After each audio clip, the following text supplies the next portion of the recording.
Première expression de la présence de Dieu, c'est quoi? Première expression de la présence de Dieu, c'est l'omniprésence de Dieu. L'omniprésence de Dieu, ça vient de deux mots. Ça vient du mot omni, pas ovni, là, mais omni, qui veut dire tout. Tout, T-O-U-T. Et l'autre mot présence, ça veut dire présence, c'est clair. Donc, si on met omniprésence ensemble, ça veut dire que Dieu, s'il est omniprésent, ça veut dire que Dieu est présent partout. Dans l'univers, partout. Dieu est ici maintenant, au Québec, au Canada. Il est, comme on a dit, en Afrique. Il peut être au Japon. Il est partout en même temps. Il est en Colombie. C'est une expression de la présence de Dieu qui nous démontre combien Dieu est grand, là. Il est présent partout. C'est assez fou, là. Tu ne peux pas te cacher, tu ne peux pas fuir la présence de Dieu. Dieu est partout, il voit tout, le bon comme le moins bon. On ne peut pas dire Dieu n'est pas ici aujourd'hui. Parce que Dieu, il est là, il est partout. On ne peut pas dire que Dieu n'est pas là, là. Quelqu'un qui sort de l'église ici et il dit Dieu n'était pas ici un matin, il y a quoi qu'il n'a pas compris, là. Parce que Dieu, il est partout. On peut pas, peut-être qu'une personne peut dire, oh non, Dieu n'existe pas, mais il a le droit de dire que Dieu n'existe pas, mais Dieu, il existe pareil, puis il est présent partout. Ça, c'est la première expression de la présence de Dieu. Dieu est omniprésent, partout, pour tout le monde. Deuxième, 1 Corinthiens 6, 19 et 20. Vous le savez, et si vous ne le savez pas, si vous êtes un enfant de Dieu, vous allez le savoir maintenant, là. Votre corps est le temple du Saint-Esprit. Tous ceux qui sont enfants de Dieu, nés de nouveau aujourd'hui, là, votre corps, c'est le temple du Saint-Esprit. On l'a dit tantôt, là. Cet esprit, le Saint-Esprit, est en vous et Dieu vous l'a donné. Vous ne vous appartenez pas à vous-même. Dieu vous a acheté très cher pour vous rendre libre en donnant Jésus sur la croix. Alors rendez gloire à Dieu aussi par votre corps.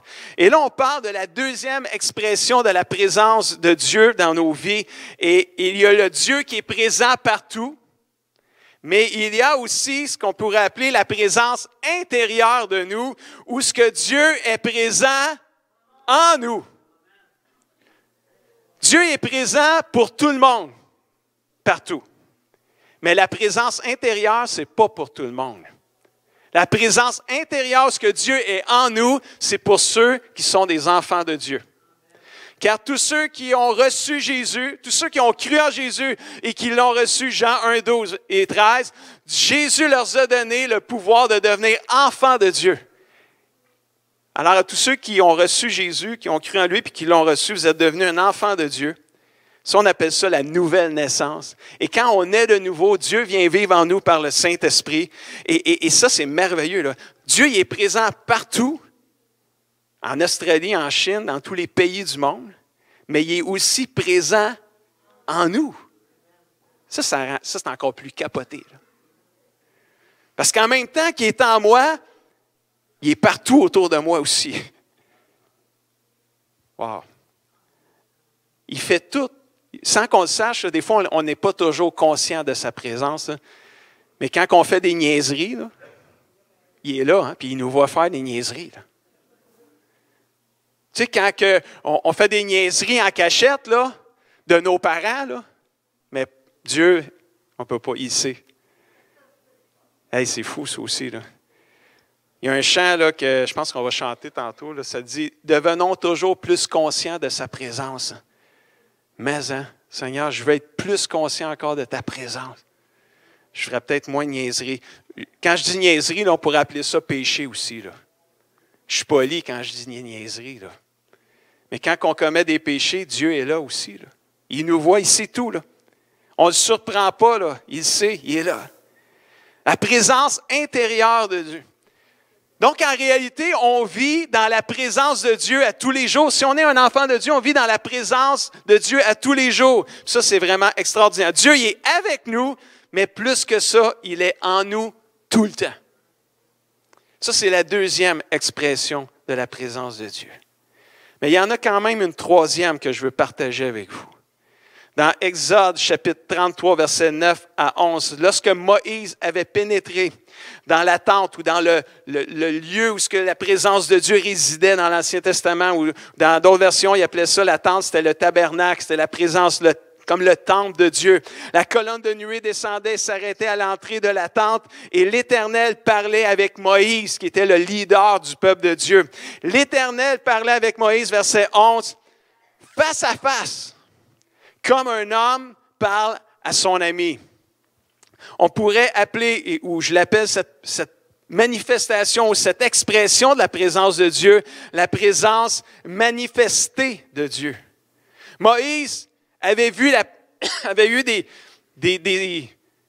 des rencontres avec Dieu, comme à un moment donné, Dieu a parlé à Moïse au travers un buisson, au travers un arbuste qui brûlait, mais qui ne se consumait pas. Et Dieu avait parlé à Moïse au travers un buisson. Moïse avait vu des choses quand même profondes avec Dieu. Il y avait eu les 10 plaies d'Égypte, pour ceux qui connaissent l'histoire dans l'Exode. Il y a eu 10 plaies, et Moïse avait vécu de quoi d'assez intime avec Dieu aussi dans les 10 plaies. Mais dans le verset qu'on a vu tantôt, là, c'est encore plus intime, là. Dieu s'est vraiment manifesté là, profondément et intimement, où ce que là, il parlait à Moïse comme un homme parle à son ami face à face. Est-ce quelqu'un qui aimerait vivre ce genre d'expérience-là avec Dieu? La présence manifestée de Dieu nous fait expérimenter Dieu personnellement. Je crois que ça, c'est l'expérience d'une vie que tout chrétien soupire après.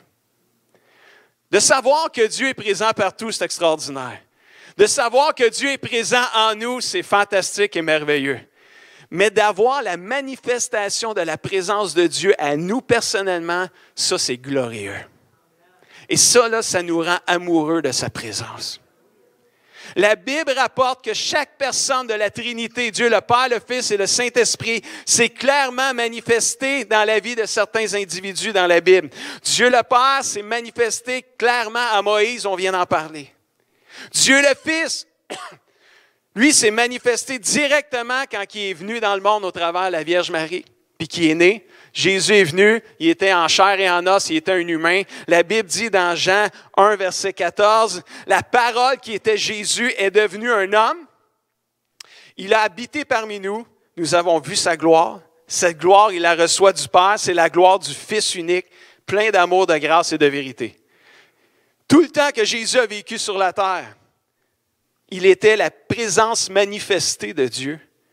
Les gens pouvaient le voir, le toucher, lui parler. Ça devait être extraordinaire.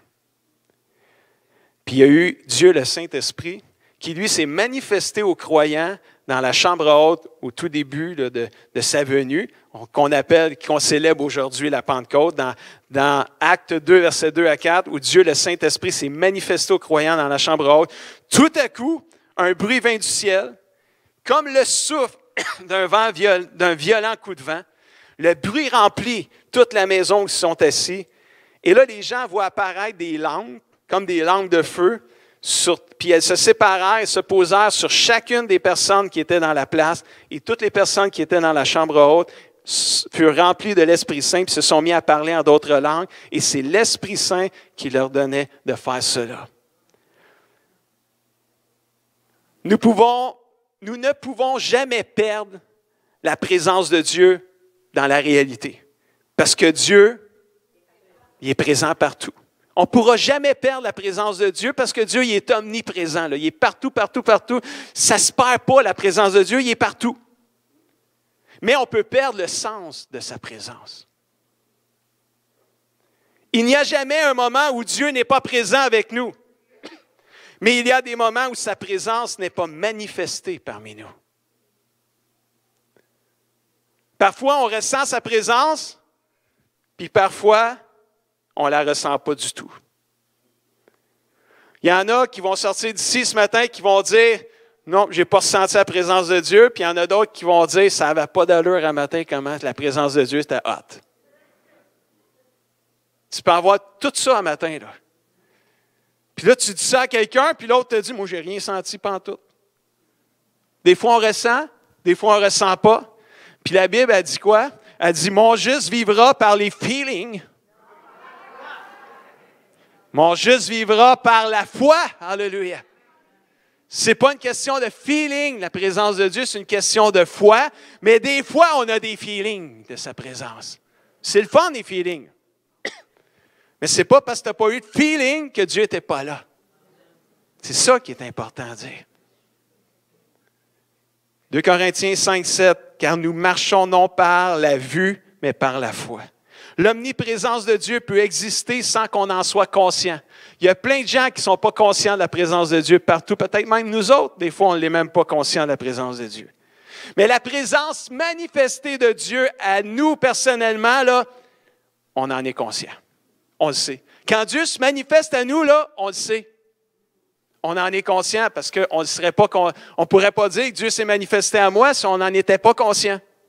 Mais des fois, on n'est pas toujours conscient de l'omniprésence de Dieu. Quand Dieu manifeste sa présence à toi personnellement, tu le sais, tu en es conscient. Il y a quelques années, j'avais partagé une illustration pour aider à comprendre la présence manifestée de Dieu, puis je vais vous la ramener parce que je pense que ça pourrait aider certaines personnes qui ne l'avaient pas entendue, puis pour d'autres, ça va juste vous faire du bien de la réentendre. Puis quand je vais la dire, vous allez vous en rappeler, vous allez dire, oh, oui, c'est vrai, tu as déjà partagé ça un moment donné.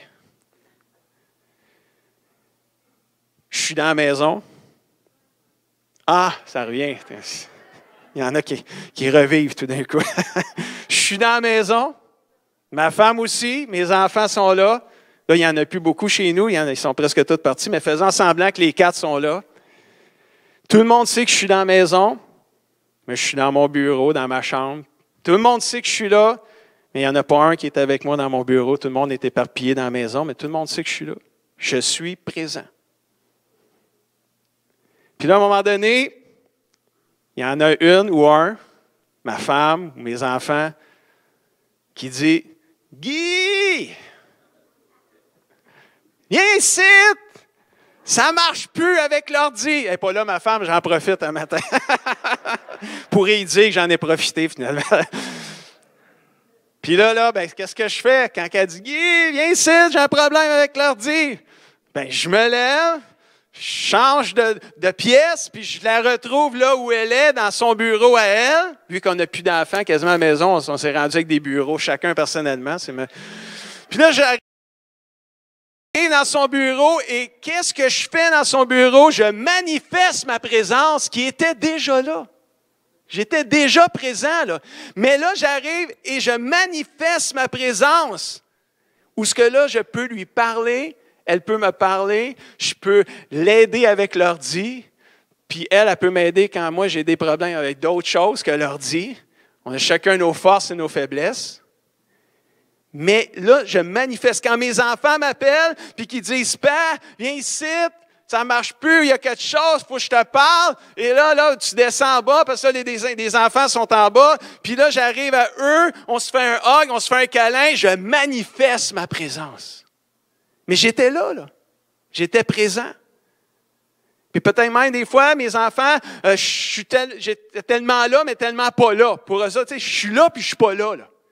Parce que je suis dans mon bureau, puis eux autres, je suis en haut, puis eux autres sont en bas. Je suis là, mais je suis comme pas là. Suivez-vous? Mais quand je suis avec eux, c'est comme là, je suis vraiment là. Je me manifeste à eux. Mais il y a des fois, avec Dieu, là, on est comme ça. Ouais, Dieu, on dirait que tu n'es pas là. Non, il est en haut, toi, tu es en bas. Mais il est là. Il est partout. Oui, Dieu. Mais vous me suivez-vous? Puis il y a des fois, ça peut être moi qui est dans la chambre, puis qui dit à mes enfants, puis qui dit « Kenny, viens ici, là. Faut pas que je te parle, faut que je te montre quelque chose. » Parce que quand ils disent « Viens ici, faut que je te parle », ils sont nerveux quand ils montent, là, tu sais. Puis là, ben, Kenny il arrive dans la chambre. Je manifeste ma présence à Kenny, mais là, c'est moi qui l'ai appelé. Je veux te voir. Je veux passer du temps avec toi. Là. Je ne veux pas juste te chicaner. Je veux passer du temps avec toi. Comprenez-vous? Dieu, il est comme ça aussi. Il y a des fois, c'est nous qui allons appeler Dieu, puis il y a des fois, c'est Dieu qui va nous faire des coucous. Puis qui va dire, je veux passer du temps avec toi. Parce que Dieu, je crois une chose avec une pleine conviction, je crois que le Seigneur veut manifester sa présence à tous ceux qui l'aiment. Y a-t-il des gens qui aiment Dieu ici? Mais sachez une chose, là, je le crois de tout mon cœur. Dieu, il ne veut pas juste que tu penses qu'il est présent partout et qu'il vit en toi. Il veut manifester sa présence avec toi. Vraiment, là. Jean 14, 21. C'est ça, c'est comme ça. Exact. Jean 14, 21. Celui qui m'aime, disait Jésus, c'est celui qui garde mes commandements, qui a mes commandements, qui les garde, qui les met en pratique. Or, celui qui m'aime, disait Jésus dans ce verset-là, sera aimé de mon Père. Moi aussi, je l'aimerai. Et dites-le avec moi, je me manifesterai à lui. Alléluia. Y a-t-il des gens qui aiment Jésus ce matin ici? Là? Si tu aimes Jésus, tu vas faire sa volonté, tu vas mettre en pratique, tu vas garder ses commandements. Et Jésus te promet que celui qui m'aime, celui qui garde mes commandements, celui qui fait les efforts pour faire ma volonté, je vais me manifester à lui. Attends-toi à une manifestation de sa présence si tu aimes Jésus ce matin. Parce que c'est vraiment son vrai désir. Aimer Dieu, ça devient tellement important, frères et sœurs. C'est pas juste faire une expérience mystique, là. C'est vraiment d'avoir un face-à-face avec notre Dieu où ce que Dieu se manifeste à nous et Dieu nous fait du bien. C'est pas toujours concrètement là, où on va voir un personnage là, ombragé. Là, tu sais, j'ai vu Dieu. Là. Mais des rencontres intimes et personnelles avec Dieu, vous allez voir, il va se passer de quoi en dedans de vous autres. Vous allez vivre des transformations. Je vais en parler de qu'est-ce qui se passe quand Dieu manifeste sa présence. Je crois que quand on s'approche de Dieu vraiment, là, c'est comme si on fait appel à Dieu et qu'on lui dit, viens nous voir, on veut passer du temps avec toi. Des temps comme ce matin dans la présence de Dieu, quand on vient à l'église et on commence à chanter, c'est pas juste là parce que c'est une routine. Là, nous autres, c'est ça l'église, il faut chanter, il faut prier, 2 chants vite, 2, 3 chants slow. Des fois, on loue Dieu entre les chants, des fois, on loue moins. Mais c'est tous des temps pour connecter avec Dieu, frères et sœurs. Des fois, on s'arrête trop sur la structure. Mais la réalité, c'est de passer du temps avec Dieu quand on chante et qu'on loue Dieu. Quand on entend la parole de Dieu, c'est pour nourrir notre foi, parce que la foi vient de ce qu'on entend, puis ce qu'on entend vient de la parole de Dieu. Des fois, on vient nourrir notre foi, on vient stimuler, on vient s'encourager les uns les autres. Des fois, c'est pour voir les frères et sœurs, parce qu'il est bon pour des frères et sœurs d'être ensemble et de célébrer la grandeur de notre Dieu. Alléluia.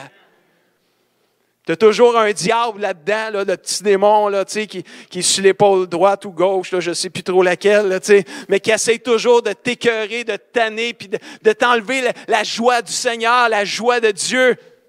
Il va toujours essayer de picosser avec un picossement de picossage.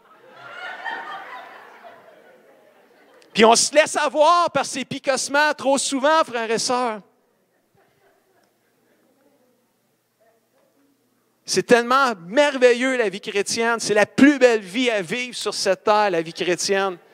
On est bénis comme par-dessus toute bénédiction parce qu'on peut venir dans la présence de Dieu, là, anytime, pas juste le dimanche, n'importe quand. C'est fou comment c'est merveilleux. Seigneur, garde nos cœurs plus que toute autre chose. Jérémie 29, 12 et 13. Dieu nous dit, vous ferez appel à moi, vous viendrez me prier, puis je vais aller me cacher. Non, je vais vous écouter. Vous me chercherez et vous me trouverez. Oui, je le déclare, moi le Seigneur, c'est une parole de Dieu pour nous ce matin. Si vous me cherchez de tout votre cœur, je vais me laisser trouver par vous. Alléluia. Ah, il aime ça, jouer à la cachette. Cache-cache. Ça, c'est son jeu préféré. Comme j'aimais ça, jouer à cache-cache avec mes petits-enfants. Mais je suis grand-père, je vais recommencer avec mes petits-enfants. Tu te caches dans une chambre en arrière de la porte, ils ne vont jamais voir en arrière de la porte. Puis là, ils ont fait le tour. « Te trouves pas, papa? » Fait que là, ils s'en vont dans l'autre chambre. Puis là, tu es voué, là, parce que tu vois par la craque de la porte qui est tout. Toi, tu es voué, mais eux autres ne te voient pas. Là, ils changent de chambre. Ils s'en vont dans l'autre chambre. Mais là, pendant qu'ils s'en vont dans l'autre chambre, toi, tu t'en vas dans l'autre chambre qu'ils venaient de visiter parce que tu sais qu'ils ne retourneront plus là parce que tu n'étais pas là. En tout cas, on a du fun. Jusqu'à temps qu'ils pleurent et qu'ils disent « C'est pas juste, papa, je te trouve pas. » Tu sais. Puis là, tu arrives pendant qu'ils pleurent, là, tu sais, puis tu es juste à côté d'eux autres. Je suis là. J'étais tout le temps là. Juste, tu ne me voyais pas, mais là, je me manifeste à toi. Mais Dieu, des fois, il est comme ça. C'est quoi qu'il dit? Si vous me cherchez de tout votre cœur. Tu le veux-tu, Dieu? Tu ne veux pas. Tu veux-tu vraiment sa présence manifestée? Cherche-le. Cherche-le de tout ton cœur, tu vas la trouver. Peut-être qu'il y en a ici qui disent, pasteur, tu parles de la présence manifestée de Dieu, j'ai l'impression que je n'ai pas goûté à ça, la présence manifestée de Dieu. Je viens à l'église, ça fait des années que je viens à l'église, j'ai l'impression que je n'ai pas goûté à cette présence-là. Cherche-la de tout ton cœur, tu vas la trouver. Cherche-la de tout ton cœur, Dieu va se manifester à toi. Parce que Dieu, c'est ça qu'il veut. Il dit, si tu me cherches de tout ton cœur, je vais me laisser trouver par toi. Je vais sortir de la chambre, puis je vais venir te voir. Il y en avait un dans la Bible qui aimait beaucoup, qui était un amoureux de la présence de Dieu. C'était David, le roi David. Il a composé combien de psaumes? Il aimait la présence de Dieu. Puis je veux juste lire une couple de psaumes pour s'encourager. Psaume 63, versets 2 et 3. « Ô Dieu, tu es mon Dieu. Je te cherche, j'ai soif de toi. Tout mon être soupire après toi. » Y a-t-il des gens qui soupirent après Dieu comme une terre aride, desséchée sans jour? J'ai soif de toi, mon Dieu. Dans le temple, j'ai été chercher du regard pour voir ta puissance et pour voir quoi? Ta présence glorieuse. Psaume 16, versets 7 et 9. Je remercie le Seigneur qui me conseille. Même la nuit, ma conscience m'en avertit. Alléluia. Je ne perds pas de vue le Seigneur et je ne risque pas de faiblir puisqu'il est, dites-le avec moi, à mes côtés, toujours avec moi. C'est pourquoi j'ai le cœur plein de joie, j'ai l'âme en fête, je suis en parfaite sécurité. Quelqu'un dit amen à ça. Qu'est-ce qui arrive quand Dieu manifeste sa présence? Plein de choses. Qu'est-ce qui arrive quand Dieu manifeste sa présence? On en a donné une liste. Il arrive des guérisons. Si tu sors d'ici, ou tu es sorti d'une réunion à un moment donné, tu étais guéri physiquement, émotionnellement, spirituellement, c'est parce que Dieu a manifesté sa présence à toi. Ça peut être la délivrance. Délivrance de dépendance, dépendance affective, dépendance sexuelle, la pornographie, dépendance de drogue, dépendance alcool. Madame Richard, êtes-vous toujours là? Elle m'a raconté un super témoignage ce matin qui m'a fait inspirer incroyablement. Madame Richard, son père, qui était le premier évangélisé à Saint-Hyacinthe il y a 80 ans. Premier évangélisé, mais il avait besoin du Seigneur. Parce qu'à l'âge de 2 ans, il était sur le point de tuer son bébé de 2 ans. Elle m'a raconté ça un matin, j'ai l'impression que c'était inspiré de l'Esprit. Puis ça fait penser quasiment à Abraham avec Isaac. Là. Elle dit, il y avait le marteau, puis il était prêt à me frapper parce que ça faisait 2 ans que j'étais malade constamment. Puis quand il est venu prendre le marteau, il y a de quoi qui l'a arrêté, puis il y a des gens qui le témoignaient. Puis là, pour moi, tous ceux qui l'ont témoigné, l'Esprit Saint est venu y parler. Puis il a dit, non, fais pas ça. Puis là, il s'est aperçu que ça ne va pas d'allure ce qu'il était en train de faire. Il a mis le marteau de côté. Puis je pense qu'il a parlé à sa femme, à votre mère. Puis là, il dit, là, faites de quoi? Là? Ça ne peut plus durer. Là. Puis il était dépendant d'alcool. Ça y a pris combien de temps, madame, pour vider les bouteilles? Une journée? Une journée pour vider toutes les bouteilles d'alcool qu'il y avait dans la maison. Puis il dit, tu vides tout ça, c'est fini, je ne peux plus. Puis il a donné sa vie à Jésus. Sa femme a donné sa vie à Jésus. Là, il a parlé du Seigneur à frère Gérard Desmarais, après ça, qui était son frère. Et là, 80 ans plus tard, on a cette merveilleuse église là, ici. Puis Madame Richard, elle a été guérie de ses maladies de tout jeune âge parce qu'elle est encore ici, 83 ans bientôt. Vous êtes une inspiration, Madame Richard, votre sœur, Madame Rita aussi. Vous êtes là 80 ans plus tard, vous êtes encore avec nous. Là. Vous êtes une véritable inspiration. Les 2 sœurs, là, je suis béni à chaque fois que je vous vois. Alléluia. À chaque fois que je vous vois, là, ça me fait dire, Hey, le petit jeune, là, persévère jusqu'à la fin. Ça vaut la peine. Merci d'être là. Contre vents et marées, vous êtes encore là. Vous êtes une inspiration pour toute l'Église, Mme Richard et Mme Rita. Soyez bénis. Mais cet homme-là était dépendant de la boisson. Et Dieu est venu le délivrer. Il a manifesté sa présence. Il l'a délivré. Quand Dieu manifeste sa présence, il y a des délivrances, il y a des guérisons, il y a des nouvelles naissances, des gens qui tout d'un coup qui disaient « Moi, Dieu, je veux rien savoir de Dieu, je veux rien. » Puis il disait ça, et oui, son père aussi, il disait « Je veux rien savoir de Dieu. » Mais quand Dieu manifeste sa présence, il convainc les cœurs, puis les cœurs se convertissent. Et quand les cœurs se convertissent au Seigneur, le voile qui les voilait, il s'en va. Et là où est l'Esprit du Seigneur, là est la liberté. Alléluia. Wow, là, ça commence à être bénissant, là. Quand Dieu manifeste sa présence, il y a la restauration de notre âme parce que l'Éternel est mon berger, il restaure mon âme. Il y a aussi dans sa présence une correction qui apporte une transformation. Alléluia. Et la transformation, mais quelle transformation? Une transformation dans nos pensées changent. Une transformation dans la conduite et le comportement. Une transformation dans la façon qu'on parle. Alléluia. Il y a toutes sortes de choses qui se passent. Alléluia. Si ça fait longtemps que tu es chrétien, puis tu regardes ta vie aujourd'hui, puis tu te dis, Dieu a fait de quoi dans ma vie parce que je suis vraiment pas la même personne qu'il y a 10, 15, 20, 30 ans. Alléluia. C'est parce que Dieu s'est manifesté à toi, mon frère, ma sœur. Alléluia.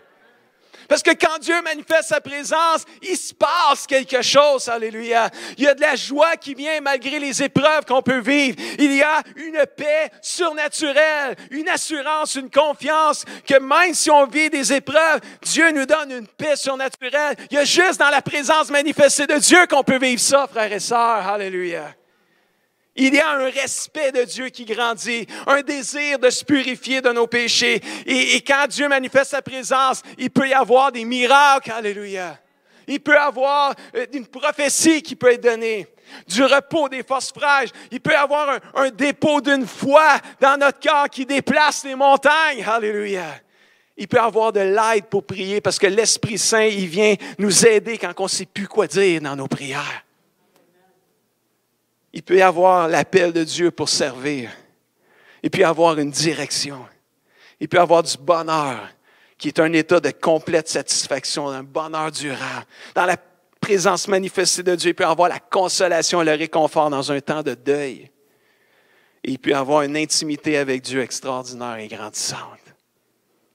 Est-ce quelqu'un qui désire la présence manifestée encore de Dieu aujourd'hui? Devrions-nous avoir confiance dans l'omniprésence de Dieu, même si nous ne ressentons pas sa présence? Est-ce qu'on peut avoir confiance que Dieu est présent, même si on ne le ressent pas? Absolument, absolument oui. Dieu qui ne peut pas mentir dit qu'il ne nous quittera jamais. Devrions-nous aussi rechercher la présence manifestée de Dieu? Absolument aussi. Absolument. Même s'il est présent partout. Là. Moi, je ne veux pas juste qu'il soit en haut puis moi en bas. Là. S'il est en haut, je vais monter en haut. Là. Je veux être là où il est. Je veux être dans la même pièce que lui. Là. Je veux vivre. C'est pas qu'on compte sur nos feelings ou qu'on recherche un signe ou un feeling ou un sentiment. Mais moi, je m'attends que le consolateur réconforte. C'est un consolateur que Dieu a envoyé. Le Saint-Esprit, il va venir, il va nous réconforter, il va nous encourager, il va nous enseigner. Moi, je m'attends à vivre de quoi de surnaturel avec Dieu. Je ne vais pas juste me contenter de son omniprésence ou du fait qu'il vit en moi. Je veux qu'il se manifeste à moi. Alléluia. J'ai soif pour plus que juste l'omniprésence ou la présence intérieure de Dieu. Mais si je n'ai pas le feeling de sa présence, je prie quand même Dieu qu'il me garde de l'abandonner. Parce que même si je ne le ressens pas, je crois qu'il est là quand même. Bien, c'est pas juste je crois, il est là. En dedans de moi, il est là, pareil. Là. C'est juste que peut-être que c'est moi qui est moins dedans. C'est peut-être moi qui ai descendu dans la cave, finalement. Est-ce qu'il y a des gens amoureux de la présence de Dieu? Je vais inviter Ben et Sophie. On va chanter le chant « Saint-Esprit, tu es le bienvenu ». Je pense, en tout cas. Oui. Est-ce qu'il y a des gens amoureux de la présence de Dieu ici? Amoureux pour la présence manifestée de Dieu. Cette merveilleuse présence de Dieu est disponible pour tous les enfants de Dieu dans cette salle ici. La Bible dit dans Hébreux, chapitre 10, verset 19, on voit le texte à l'écran. « Frères et sœurs chrétiens, nous sommes sûrs et certains de pouvoir entrer librement dans le lieu très saint ou la présence très sainte de Dieu parce que Jésus a répandu son sang il y a 2000 ans. Alors, approchons-nous donc de Dieu avec un cœur sincère et en croyant avec assurance. C'est maintenant un bon moment pour s'approcher du Seigneur avec un cœur sincère. Je crois que c'est un bon moment aujourd'hui pour faire appel à notre Dieu et lui demander « Manifeste ta présence dans ma vie. » Parce que quand on goûte à la présence manifestée de Dieu, on devient amoureux de sa présence.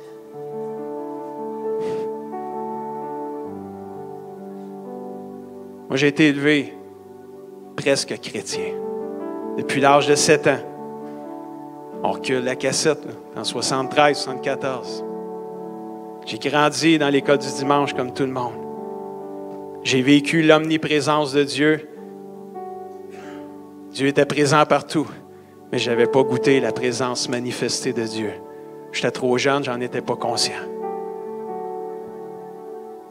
J'ai été baptisé dans l'eau à l'âge de 12 ans. Parce que je voyais tout le monde se faire baptiser dans l'eau. Mais je n'avais pas vraiment goûté à la présence manifestée de Dieu. Vu que tu es élevé là-dedans, à un moment donné, tu suis le courant. Là, tes amis se font baptiser. Bon, moi aussi, je vais servir Dieu. Dans le fond, c'est ça que je voulais faire aussi. Là. Mais je ne peux pas dire que j'avais goûté vraiment la présence manifestée de Dieu. Je savais que Dieu était là parce que le pasteur il disait. C'était écrit dans la Bible que Dieu était présent partout. À l'âge de 14 ans, le 20 septembre 1981, l'Église venait d'ouvrir ses portes ici en 1981, au mois de septembre. Le 20 septembre, essayez de retracer ça dans l'histoire. C'était Al Bowen qui avait prêché ce dimanche-là. Puis je suis avancé en avant et j'ai été baptisé du Saint-Esprit. Ça, c'était mon premier contact avec la présence manifestée de Dieu. Je parlais en langue, je ne le savais même pas. Ça m'a amené, j'ai réalisé, hey, je dis n'importe quoi. Là. Je ne parle pas en français pantoute, ni en anglais, encore moins. Puis j'ai réalisé, j'ai été baptisé du Saint-Esprit, je me suis mis à parler en langue, là, j'étais transformé. Là. C'était le début. Là. C'était le début d'une série d'aventures intimes avec mon Dieu. Un an plus, même pas un an, ça c'est en septembre, au mois de mai 82, 83, un an et demi plus tard. Je m'en vais dans une retraite de jeunesse, paradoxe, mais ça s'appelait Explosion Jeunesse dans ce temps-là. Pour ceux qui s'en rappellent, les plus vieux. Puis mon père il m'avait payé la retraite, puis je vais toujours le remercier pour ça. Ça coûtait 35$ en passant dans ce temps-là, une retraite. Les temps ont changé. Puis, toute la retraite, c'était Claude Hood puis Mario Massicotte, les deux invités. Il y avait 2 invités. Puis le dimanche matin, ça finissait le dimanche soir. Le dimanche matin, c'était Claude Hood, puis il avait dit « La vie chrétienne, c'est comme un combat de boxe. » Des fois, là, tu sais, ben, tu te bats avec le diable. Puis là, lui, il a toujours une espèce de jab, là, c'est ce coup-là, là. Un jab, c'est ça, là. Puis, tu sais, tu te bats, tu essaies de défendre, puis à un moment donné, tu penses que tu vas l'avoir, puis là, il te donne un jab, puis ça te rassit, là, tu sais, ça te recule. Et là, il dit à un moment donné, il dit, tu as l'autorité en Jésus, là, il dit, faut que tu te choques, là. Tu te bats contre le diable. Il dit à un moment donné, là, faut que tu sortes. le crochet du droit chrétien. C'est le mec qui l'avait appelé.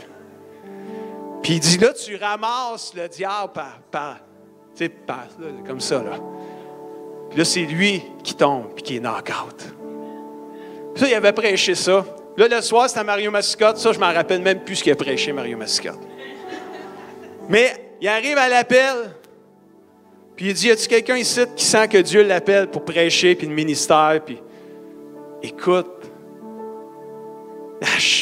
j'en avais des frissons, là, j'avais la chair de poule, j'avais l'impression que Dieu m'appelait. Là. C'est comme si, c'est pas Mario qui parlait, c'était comme si Dieu, il me parlait. Et là, c'est comme une deuxième fois, je vis la présence manifestée de Dieu dans ma vie à 15 ans, là, bientôt 16. Puis là, j'avais une bataille intérieure. Parce que moi, j'étais pourri à l'école. Je n'étais pas capable de parler en avant de la classe. Puis là, je reçois l'invitation d'être appelé pour prêcher. C'est sûrement une erreur. Là. Puis là, j'ai le goût d'y aller. Là. J'ai le goût d'y aller. Là. Je suis assis. Là. La caméra fait travailler notre caméraman un peu. Puis là, je suis assis. Là. On était tous assis. Comme vous êtes assis. Là. Puis là, je sens que Dieu il m'appelle au ministère puis à prêcher. Mais j'ai aucune idée. Vas-tu être évangéliste, pasteur? Je sais juste que je vais prêcher. Puis là, je viens pour me lever. Là. Puis là, le diable, là, il me donne un jab. Puis je me rassis. Il ne voulait pas que j'y aille. Puis là, je me rappelle du matin où ce que Claude avait dit. Ah, des fois, il faut que tu te choques. Là. Puis tu sors le crochet du doigt chrétien. Ah ben là, j'ai dit. Quand je me suis levé, là, en me levant, j'ai ramassé ça. Personne ne m'a vu, c'est spirituel que j'ai fait ça. Là. Pas fait ça pour de vrai. Là. Mesdames, spirituellement, j'ai sorti mon crochet du doigt chrétien. Je me suis avancé en avant. J'avais 15 ans. J'ai donné ma vie à Jésus. Présence manifestée. Wow! Le mardi suivant, on avait une réunion, on donnait nos témoignages. J'ai sorti la plus grosse Bible que j'avais chez nous. La plus épaisse. Je l'avais en dessous du bras. Je ne sais pas s'il y en a les plus vieux chrétiens peuvent se rappeler de ça. Je suis venu donner un témoignage mardi le 24 mai 1983. Dimanche 22 mai 1983, ça va faire 35 ans demain. Si on était quelle date? Mardi. 35 ans mardi. Je m'en rappelle comme si c'était hier. Je le raconte, là, parce que ça fait du bien de le raconter. Ça fait du bien de le dire. Parce que je me rappelle d'où je viens. Je me rappelle tous les changements que Dieu a fait. C'est fou, tout ce qu'il a fait dans ma vie. Jamais je pourrais renier mon Dieu. Jamais. Pas capable de parler en avant de la classe, puis il fait de moi un prédicateur. C'est sûr que c'est lui, là. C'est pas moi, là, je peux rien, je peux pas. Non, gêné, timide, le plus timide parmi les timides, pas capable de me faire des amis. Quand j'étais à la cafétéria, puis j'étais le premier arrivé, là, il n'y a personne qui venait autour de moi. C'est moi qui ressortais de mon banc pour aller retrouver les chrétiens, les amis. J'ai l'impression que j'étais comme Jésus, je n'attirais pas les regards. Il n'y a personne qui venait avec moi, là. Ça fait du rejet, ça, mes amis, ça. Je ne sais pas, Dieu doit m'avoir guéri de ça, sûrement. C'est fou ce que Dieu a fait, là. 35 ans plus tard, j'ai une reconnaissance en majuscule de mon Dieu. Mais la présence manifestée de Dieu a changé ma vie. Changé ma vie. Tout le monde a besoin de goûter à ça. Tout le monde a besoin. Si tu es un enfant de Dieu né de nouveau, peu importe, ça fait combien d'années tu es chrétien. Peut-être que tu as déjà... On a tous besoin, ça nous fait du bien. Ça n'enlève pas le fait que Dieu est présent, que Dieu est toujours là. Mais quand tu fais un face-à-face avec Dieu, que ça change une vie. On devient amoureux du Seigneur et de sa présence. Je ne sais pas si c'est votre désir ce matin. Mais on va chanter Saint-Esprit, tu es le bienvenu. Puis on transforme le sanctuaire dans un lieu de la présence de Dieu. Il est 11h30 seulement, on a du temps. Il n'y a pas un poulet qui va être prêt avant midi et quart, midi et demi. Anyway, Fait que no stress pour le dîner. Mais y a-t-il quelqu'un ici qui a le goût de passer du temps, quelques minutes, dans la présence de Dieu avant de partir? On va chanter ce chant-là sans chaîne. J'ai vu, j'ai goûté. Il y a toutes sortes, tu peux le mettre, Sandra. Puis juste, viens dans la présence de Dieu. Tu as le goût de venir en avant, viens en avant. Tu veux rester dans ton bain, peu importe. Le sanctuaire au complet. Puis si tu as à sortir, mon frère, ma soeur, pour ce matin, là, allez dans le hall d'entrée. Prenez votre manteau si vous avez à sortir, mais allez jaser dans le hall d'entrée, s'il vous plaît. On veut juste prendre un temps ensemble, partout dans le sanctuaire, partout. Saint-Esprit, tu es notre espoir.